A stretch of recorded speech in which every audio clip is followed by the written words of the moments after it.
আসসালামু আলাইকুম। অত্যন্ত সিরিয়াসলি ভাবেই বাংলাদেশের দেশপ্রেমিক প্রতিটি নাগরিককেই বর্তমান প্রধানমন্ত্রী জনাব তারেক রহমানের পাশে অত্যন্ত দৃঢ়ভাবেই অবস্থান নেওয়া উচিত। তার পাশে বাহ্যত সমর্থন যতটুকুনি পার্থক্য থাক, সমস্যা থাক, কিন্তু তাকে শক্তিশালী রাখতে মনস্তাত্ত্বিকভাবে হোক, আপনার অবস্থান দিয়ে হোক, আপনার কথা দিয়ে হোক, তারেক রহমানকে শক্তিশালী রাখতে হবে। প্রথমত তাকে মানসিকভাবে শক্তিশালী রাখার জন্য তার সাথে হাত মিলিয়ে হাত উঁচু করতে হবে। তার কণ্ঠ মিলিয়ে কণ্ঠকে উচ্চস্বরে কথা বলবার মতো শক্তি যোগাইতে হবে তাকে। মোট কথা, শারীরিক, মানসিক, দৈহিক এবং রাজনৈতিক প্রেক্ষাপটে তার ভূমিকায় পূর্ণ শক্তিতে অবতীর্ণ হবার মতো রাজনৈতিকভাবেও মানসিকভাবেও শক্তি যোগাইতে হবে। কারণ প্রথম একটি উক্তি মনে রাখতে হবে, ভারত যার উপরে রাজনৈতিকভাবে অসন্তুষ্ট থাকবে, বুঝতে হবে তিনি বাংলাদেশের রাজনীতিতে সঠিক পথে আছেন। ভারত যদি কোনো দলকে, কোনো ব্যক্তিকে অপছন্দ করেন, বুঝতে হবে ওই দল বা ওই ব্যক্তি সঠিক পথে আছে বাংলাদেশের জন্য, বাংলাদেশের রাজনীতির জন্য, বাংলাদেশের ভালোর জন্য। আপনারা অন্তত পক্ষে যারা রাজনীতির অঙ্গনে চোখ খোলা রেখেছেন, বুঝবার চেষ্টা করছেন, এর ভিতরেই খুঁজে পেয়েছেন ভারত পুরো দস্তরভাবে তারেক রহমানের রাজনৈতিকভাবে, ব্যক্তিগতভাবে এবং সংগঠনের উপরে এখনও অসন্তুষ্ট হয়নি, কারণ সংগঠনে বেশ কিছু দালাল অলরেডি তৈরি করে ফেলেছেন বিএনপির ভিতরে, আওয়ামী লীগের মতোই। কিন্তু তারেক জিয়া সেই জায়গাতে যাচ্ছেন না। তারেক জিয়া দৃঢ় অবস্থান নিয়েছেন বাংলাদেশের পক্ষে, বাংলাদেশের অস্তিত্বের পক্ষে, সার্বভৌমত্বের পক্ষে, বাংলাদেশের উন্নয়নের পক্ষে, বাংলাদেশের স্বাধিকার সম্পূর্ণভাবে সমুচ্চে রেখে বাংলাদেশকে একাকিত্বভাবেই মাথা উঁচু করে দাঁড়িয়ে রাখবার জন্য, কারোর অনুকম্পা, কারোর সাহায্য সহযোগিতা, বাংলাদেশের বাইরে দেশের জন্য কোনো উপদেষ্টা, কোনো গুরু, কোনো নেতা, কোনো প্রভুর তিনি আর তোয়াক্কা করতে চাচ্ছেন না বা করছেন না ভিতরে ভিতরে। কিন্তু ভারতকে যেভাবে আমেরিকা সন্তুষ্ট করেছিল, যে কথা দিয়ে আমি আবার একটু পিছনে যাচ্ছি, আমেরিকার সাথে ডক্টর ইউনূসের যে একটি চুক্তি হয়েছে, শুধু সেই চুক্তিটি আমেরিকা এবং বাংলাদেশের বিষয়ে, এর ভিতরে ভারত ইনক্লুড ছিল না। কিন্তু ভারতকে আমেরিকা এমনভাবে একটি কথা দিয়ে বা কথার মাধ্যমে আশ্বস্ত করেছিল যে বাংলাদেশে যে দলই, যেই ক্ষমতা আসুক না কেন, তারা ভারতের অধীনস্থ বা ভারতের আন্ডার গ্রিপের ভিতরে থাকবে। সেই পরিস্থিতি আমেরিকা তাদেরকে তৈরি করে দিবে। বিশেষ করে শেখ হাসিনার পতনের জন্য যাতে ভারত নীরব থাকে, নিশ্চুপ থাকে, এইভাবেই আমেরিকা ভারতকে আশ্বস্ত করেছিল। যার জন্য শেখ হাসিনাকে ভারতে চলে যাওয়া বা এর ভিতরে যতটুকুন ভূমিকা নীরবতা পালন করবার জন্য করেছিল আমেরিকার এই কথাকে বিশ্বাস করে। তো আমেরিকা তার ফয়দা ঠিকই ইউনূসের সাথে ডিডের মাধ্যমে করে নেছে বা করবার চেষ্টা করছে। কিন্তু ভারতের জন্য যে একটি আয়ত্তে থাকা সরকার, তাদের মনোপুত থাকা সরকার, তাদেরকে সন্তুষ্ট রাখার মতো একটি সরকার গঠন করে দেওয়ার কথা ছিল আমেরিকার। হয়তো আমেরিকা সেই জায়গাটার জন্য পুরোপুরিভাবেই বর্তমান সরকারকে চাপ প্রয়োগ করছে না, অথবা চাচ্ছে না যে বাংলাদেশকে চাপ দিয়ে ভারতমুখী করতে গিয়ে পরে আমেরিকার হাত থেকেও ফসকে যায়। যে অলরেডি চীনের দিকে আমেরিকা কিছুটা হলেও মুভমেন্ট দেখিয়ে ফেলেছে আমেরিকাকে এবং ভারতকে। বিশেষ করে পররাষ্ট্রমন্ত্রী যখন ভারতে ছিল তখন আমাদের দেশের 10 জন সংসদ সদস্য সহ একটি শক্তিশালী একটি টিম, যারা বাণিজ্যের উপর অত্যন্ত দক্ষতা রাখে, জ্ঞান রাখে, তারা চীনে গিয়ে জানিয়ে দিয়েছে যে আমরা একমুখী নই, আমরা যখন এদিকে 2 জন পাঠাবো, পূর্ব দিকে 10 জন পাঠাবো। এই ইঙ্গিত, এটা কিন্তু অত্যন্ত শক্তিশালী একটি রাজনৈতিক স্নেহতাত্ত্বিকভাবে তাদেরকে বুঝিয়ে দেওয়া যে কারো অনুগত নয়, আমরা আমাদেরকে নিয়ে ভাবতে শিখি, আমরা আমাদেরকে পরিচালিত করতে পারি, আমরা আমাদের রাজনীতি বুঝি, আমাদের স্বাধীনতা সার্বভৌমত্বের প্রতি আমরা আমাদের মতামতকেই শ্রেষ্ঠ মনে করি। এটা বোঝাবার জন্য যথেষ্ট এই মুভমেন্টটুকু। কিন্তু ভারত যখন দেখছে যে বর্তমান সরকার তাদের সেই করায়ত্তের ভিতরে থাকছে না, তাদের চক্ষু রাঙানিকে উপেক্ষা করছে, তাদের তর্জনী গর্জনকে ততটা তোয়াক্কা করছে না, তাদের কথা মতো বর্তমান সরকার চলার চেষ্টা তো করছেই না, বরঞ্চ তারা যেটা করতে চাচ্ছে তার বিপরীতে এই যে সরকার অবস্থান নিচ্ছেন। শেখ আমলিগকে আসামি করে নয়, শেখ হাসিনাকে আসামি করে নয়, হাসিনাকে রাজনৈতিক নেতা হিসাবে এদেশে ফিরিয়ে আনবার জন্য কথা ছিল বা ভারত শেষ পর্যন্ত চেষ্টা করে গেছিল, কিন্তু না, পররাষ্ট্রমন্ত্রী সরাসরি তাদেরকে জানিয়ে দিয়েছেন এবং পররাষ্ট্র উপদেষ্টা হুমায়ুন সাহেব জানিয়ে দিয়েছেন যে হাসিনাকে বাংলাদেশে নিতে পারে শুধুমাত্র তার বিরুদ্ধে যে মানবতা বিরোধী অপরাধগুলো হয়েছে, মামলা হয়েছে, সেই আসামি হিসাবে, এবং তিনি আসামি হিসাবে যাবেন এবং আইনের সম্মুখীন হবেন। কিন্তু ভারত সেই জায়গাটার থেকে অত্যন্ত দৃঢ় অবস্থান নিয়েছে, সেই আসামি হিসাবে শেখ হাসিনাকে বাংলাদেশে দিতে চায়নি। দ্বিতীয় কথা ছিল ইউনূস সরকার যেভাবে আওয়ামী লীগকে নিষিদ্ধ করেছিল, বর্তমান সরকার ক্ষমতায় আসার পর আওয়ামী লীগের স্বাভাবিক রাজনীতির গতিতে ফিরতে দিতে হবে, স্পেস করে দিতে হবে।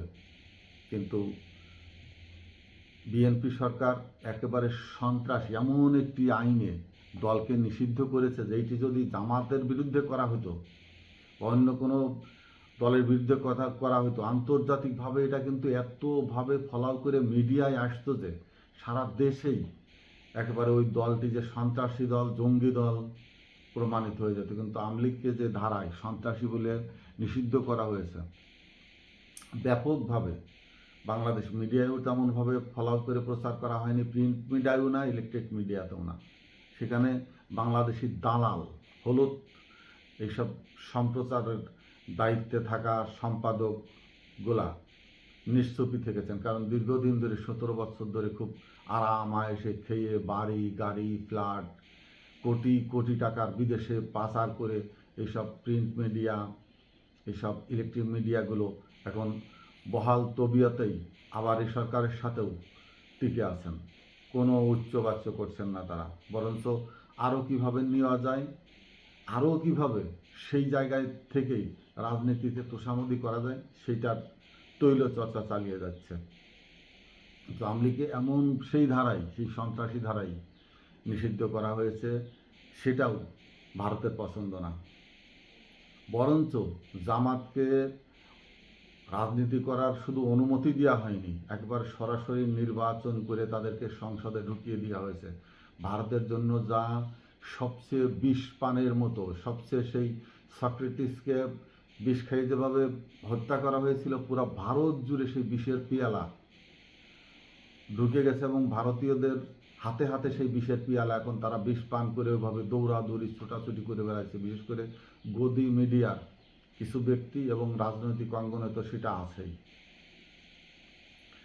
সম্প্রতি আমি এর আগে একটি ভিডিও করেছিলাম যে এই পাকিস্তানপন্থী বা আফগানিস্তানপন্থী যারা ইসলামিক সংগঠনগুলো আছে, যারা ওই সব সরকারকে উৎখাত নয়, ওই সব সরকারকে বিভিন্নভাবে অভ্যন্তরীণভাবে নাড়াচাড়া দিতে চায়, কিছুটা বিব্রত করায়, এই ধরনের কোনো একটি নামে বা উপনামে বা শিরোনামে তারা পাকিস্তানেরও না, আফগানিস্তানেরও না, সমস্ত কিছু ভারতীয় অর্থায়নে, ভারতের গোয়েন্দাগিরি রয়ের মাধ্যমে এদেশে ওই নামই দিয়ে জঙ্গি সংগঠনের মতো সংগঠন, উপসংগঠন তৈরি করবে ভারত।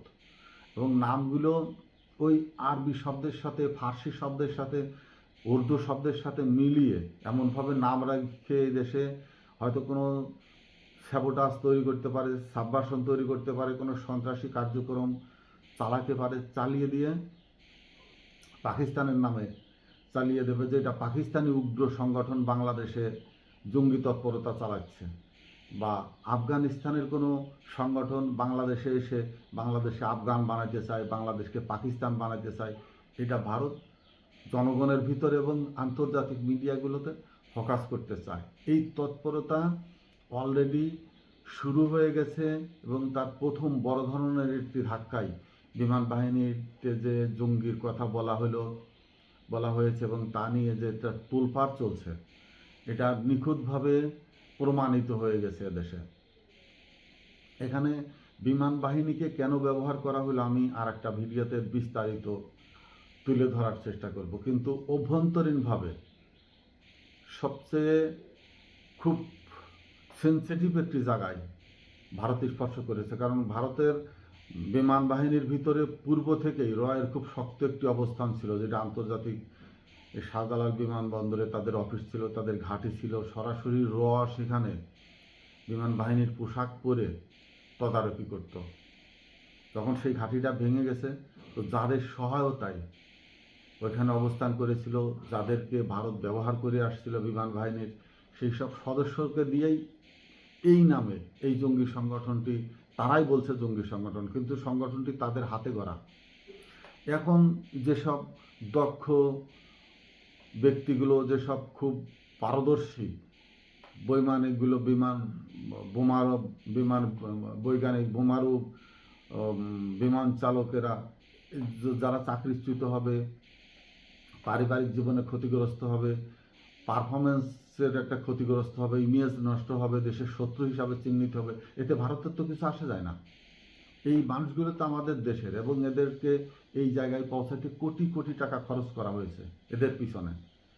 এদের ট্রেনিং করানো, এদের সেই দক্ষ জায়গায় বাইরের থেকে হয়তো প্রশিক্ষণ করে নিয়ে আসা হয়েছে।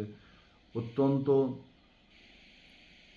পারফরমেন্সধারী এসব অফিসাররা যখন চাকরির থেকে বরখাস্ত হবে, বা এদের দিয়ে যদি আরও কারোর নাম বলিয়ে ফেলা হয়, যারা বোমারু বিমান চালাতে দক্ষ, এক্সপার্ট, যারা মডেল ডিসকাসে দক্ষ, যারা গ্রিড রেফারেন্সগুলো তৈরি করে নিখুঁত টার্গেট বের করে দিতে দক্ষ, এদেরকেও দেখা যাবে বিমান বাহিনী থেকে চাকরিচ্যুত করবার জন্য তাদের নাম বলিয়ে দেওয়া হবে যে এরাও এর সাথে জড়িত।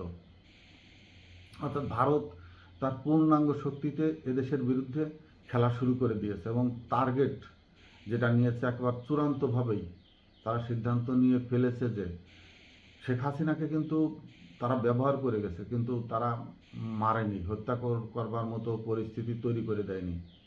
তারা এদেশের মানুষকে দিয়ে দাবড়িয়ে তাদের ঘরে তুলে নিয়েছে শেখ হাসিনাকে, অর্থাৎ শেখ হাসিনাকে তারা পূর্ণাঙ্গভাবেই ব্যবহার করে গেছে। কিন্তু তারেক রহমানকে ওইভাবে ব্যবহার করতে দেবে না তারেক রহমান, বা নিজে ব্যবহৃত হবে না। তারেক রহমান যেটা করছে অনেক বুঝে সুঝে, অত্যন্ত দক্ষতার সাথে তিনি রাজনীতি করছেন। আমার যেটা ধারণা যে তিনি খুব বি কেয়ারফুল থেকেই, যে গতবার 1/11 সময় যে মঈনুদ্দিনদের সরকার, আমি ওই সময় যতটুকুন সজাগ ছিলাম আমার মনে আছে, তারা ম্যাডাম খালেদা জিয়ারকে ক্ষমতায় আনবার জন্য ধর্ণা গিয়েছিলেন, শুধু শর্ত দিয়েছিলেন যে কার্যক্রমগুলো হয়েছে এইটার একটি ইনডেমনিটি আইন তৈরি করে দিতে, যেন এইটা নিয়ে পরবর্তীতে কোনো সরকারিভাবে আইনি পদক্ষেপ নিয়ে আনা হয়। কিন্তু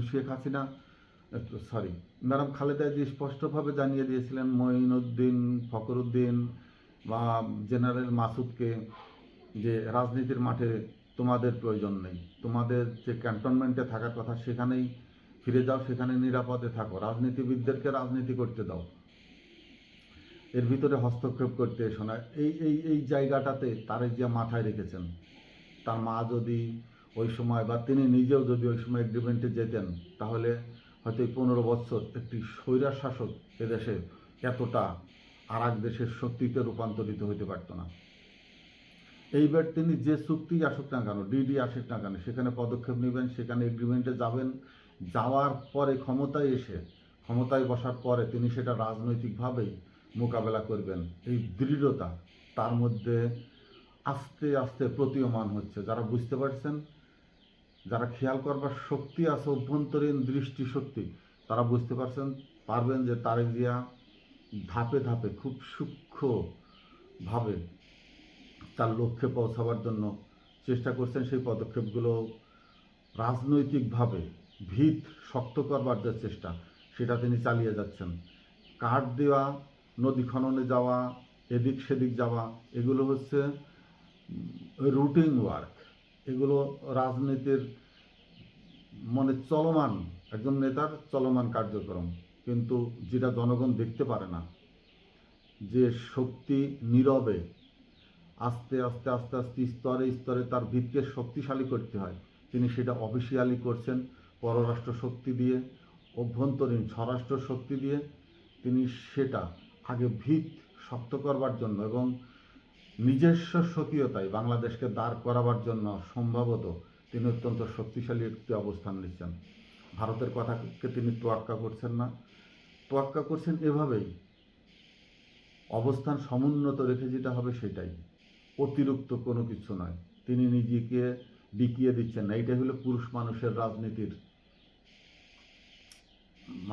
ভালো দিক। পুরুষ মানুষ তার আত্মসম্মান বোঝে, যে সে জায়গায় শাড়ি খুলে দেওয়ার মতো অবস্থায় যান না। যদিও ম্যাডাম খালেদা জিয়ার কথা আমি বলছি না, তিনি পুরুষের থেকেও আরও শক্তিশালী ছিলেন। তিনি জিয়াউর রহমানের সহধর্মী হিসাবে দেখেছিলেন যে জিয়াউর রহমানের আত্মিক শক্তি, ঐশ্বরিক শক্তি কতটা শক্তিশালী একজন নিবেদিত মানুষ, তার ভিতরে আল্লাহ কতটা শক্তি প্রথিতভাবে ঐশ্বরিকভাবে দিয়েছিলেন, যে তার আলো কতটা উজ্জ্বল ছিল। সেই আলোয় আলোকিত ছিলেন ম্যাডাম খালেদা জিয়া, যার জন্য স্বাভাবিক একজন গৃহিণী হওয়ার পরেও রাজনীতিতে তিনি কতটা শক্তিশালী ছিলেন। সম্ভবত আর 10-15 বছর যদি শহীদ জিয়াউর রহমান বেঁচে থাকতেন, বা তারেক জিয়ার 20-22 বছরের পর শহীদ হতেন, তারেক জিয়ার ভিতরেও সেই ধরনের একটি আলো, শক্তিশালী সূর্য তার ভিতরে উদিত হতো। যদিও খুব অল্প বয়সে পিতাকে হারিয়েছেন, কিন্তু মায়ের যতটুকুন পেয়েছেন ততটুকুন তিনি রাজনীতিতে ওই সময় বিকশিত করবার সুযোগ পাননি।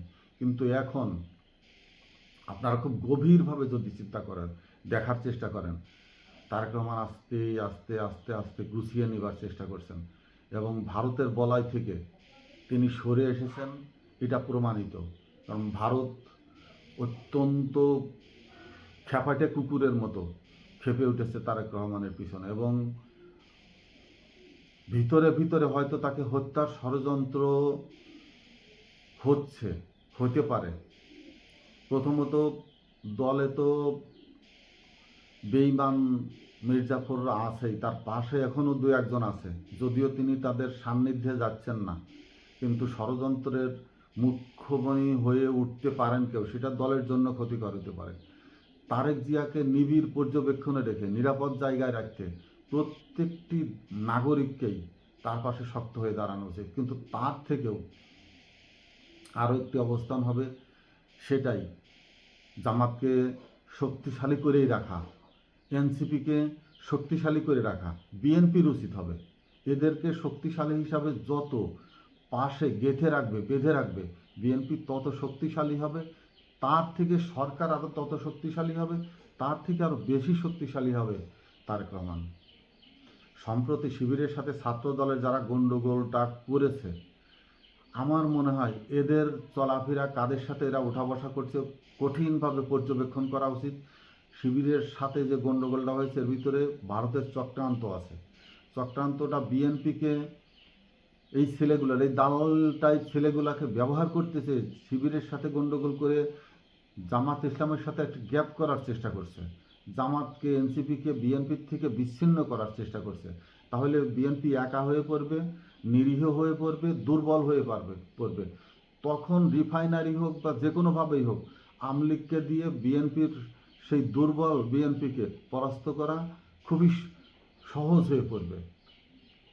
এই জন্য বিএনপির নীতি নির্ধারণ নীতিতে যারা আছেন তাদের উচিত, বিরোধী দল হোক, বিরোধী দলের জোট হোক, যাদেরই হোক না কেন, বাংলাদেশের রাজনীতিতে তাদেরকে শক্তিশালী সক্রিয় করে রাখলে বিএনপি তার ফলাফল, তার একটি ভালো রেজাল্ট বিএনপি উপভোগ করতে পারবে।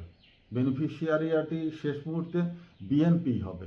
এই ষড়যন্ত্রের ফাঁদ থেকে বিএনপিকে বাঁচিয়ে রাখতে, তারেক রহমানকে বাঁচিয়ে রাখতে হবে এবং তারেক রহমানকে মানসিক শক্তি যোগাতে মাঠে পূর্ণ বিএনপি, জামাত, এনসিপি সহ যারা আছেন তাদের ঐক্যবদ্ধ শক্তি মাঠে প্রদর্শন করতে হবে রাষ্ট্রীয়ভাবে। তাহলে ভারত পিছু হটে থাকবে এবং ষড়যন্ত্র থেকে হয়তো বিরত থাকার চেষ্টা করবে। না হলে যদি এরা এই ভাঙনের সাথে সুরে সুর মেলায়, সবাই দুর্বল হয়ে পড়বে। একটি কাঠি অত্যন্ত দুর্বল, সমগ্র এক বোঝা কাঠি অত্যন্ত শক্তিশালী। এই জায়গাটা রাখতে হবে। এবং আবারও আমি বলছি, ভারত যাকে নিয়ে বেশি সমালোচনা করবে, উদ্বেগ প্রকাশ করবে, ভারতই না, বাংলাদেশেও কিছু দালাল আছে যারা ইউটিউব তৈরি করে, মুখ্য একেবারে চরিত্র নিয়ে যারা ভারতের গোলামি করে, আওয়ামী লীগের গোলামি করে, তারাও এখন সক্রিয় হওয়ার চেষ্টা করছে, সক্রিয় হচ্ছে। এদের বিরুদ্ধে সজাগ থেকে তারেক রহমানকে বাঁচিয়ে রাখুন, রাজনীতির মাঠে তাকে দাঁড় করিয়ে রাখুন, শক্ত পায়ে দাঁড়াবার জন্য মানসিক, তাত্ত্বিক, স্নায়বিক যত ধরনের শক্তি দেওয়া যায় শক্তিশালী করে রাখুন। তাতে বেনিফিশিয়ারি সমগ্র দেশ হবে, দেশপ্রেমিক জনতা হবে। আমি হয়তো পুরা ডিপে ঢুকতে পারিনি, কারণ অনেক চিন্তা ভাবনা মাথায় থাকে, এ নিয়ে খুব একটা গভীরে ঢোকার সময় হয় না, বা ততটুকুন জ্ঞানও আমার হয়তো নেই। কিন্তু যতটুকুন আমি বুঝি সেইটুকু জানিয়ে গেলাম। যদি কারোর উপকারে আসে বা দৃষ্টিতে পড়ে, প্লিজ একটু শেয়ার করবেন বা কাউকে জানাবার, মানুষকে জানাবার জন্য আমাকে সাহায্য করবেন। আসসালামু আলাইকুম।